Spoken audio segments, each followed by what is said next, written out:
a natureza da crise, do golpe e da economia. Bom, eu combinei que nós iríamos, né, querida? Combinei que eu iria dar uma parte hoje e uma outra parte no início do ano. Quais são as principais características da financiarização? Quais são, o que a caracteriza? Se a gente tratá-la como doença, o que a caracteriza, os sintomas da doença são: há uma grande fragilidade do mercado, ele é muito sujeito a crises, a bolhas, a explosões. Por exemplo, né, você tem o problema nos Estados Unidos do mercado de hipotecas, que explodiu. Você teve antes a bolha das empresas de comunicação, a explosão da bolha da chamada .com. Além disso, a população, na sua grande melhoria, nos Estados Unidos, diminuiu seu acesso a novas conquistas. E os Estados Unidos sempre teve uma espécie de ideologia ou cultura, chame-se como se quiser, mas que era a ascensão social. As pessoas sempre achavam que os seus filhos viveriam melhor do que seus pais e seus avós. E o que é que interessa? Duas coisas, não é só isso, mas duas coisas certamente interessam. Três coisas, vamos dizer, até para a gente entender depois o que está acontecendo aqui no Brasil. Interessa, primeiro, reduzir a tributação sobre ganhos de capital. E daí nós escutamos a vida inteira dizer, no Brasil, a carga tributária é muito elevada. Não é uma mentira isso, é verdade, a carga tributária é muito elevada.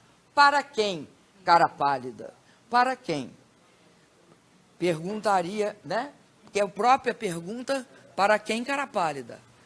O setor financeiro tem uma grande habilidade em capturar o quê? Ele captura quem?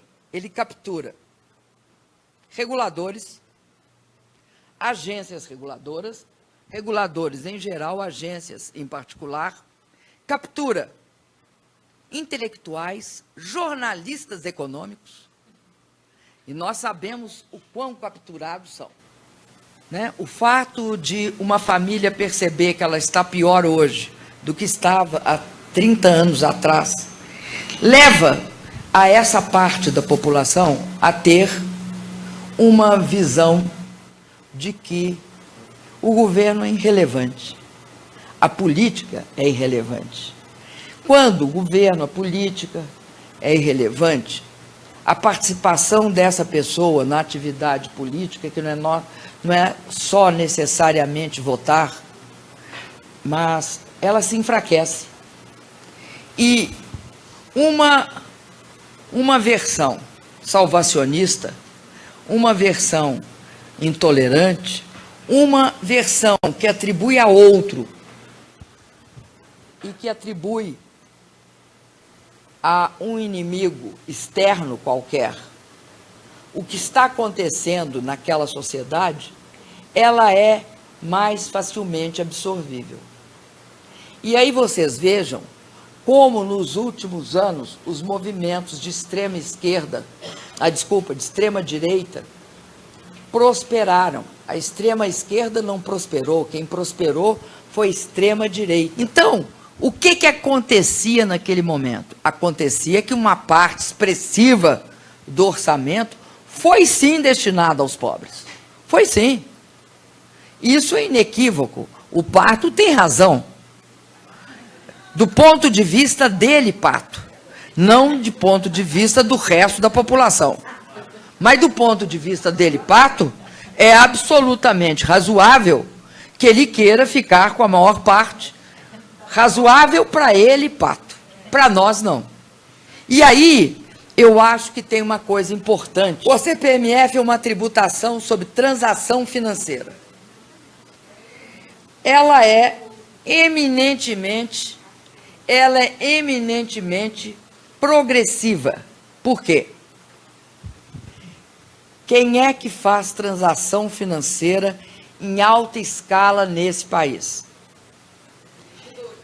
É quem transaciona 2 milhões, 5 milhões, 1 bilhão, 500 milhões. Não é quem ganha 10 mil reais. O Brasil estava quebrado? 2. Eu quero discutir todas as argumentações e quero discutir uma outra, finalmente. Quero discutir na nossa próxima aula. É o seguinte, qual é o que eu quero discutir? Nós temos uma recuperação à vista? Temos uma recuperação à vista? Que tipo? O que está acontecendo na economia? Quais são as possibilidades nos próximos anos? Estas questões eu gostaria de discutir com vocês. E a terceira etapa é: quais são as consequências para a democracia de uma inviabilização judicial do presidente Lula? Eu acho que essas 3 questões ficam para a nossa próxima aula, porque eu tenho de sair correndo e pegar um avião. Por essa razão só.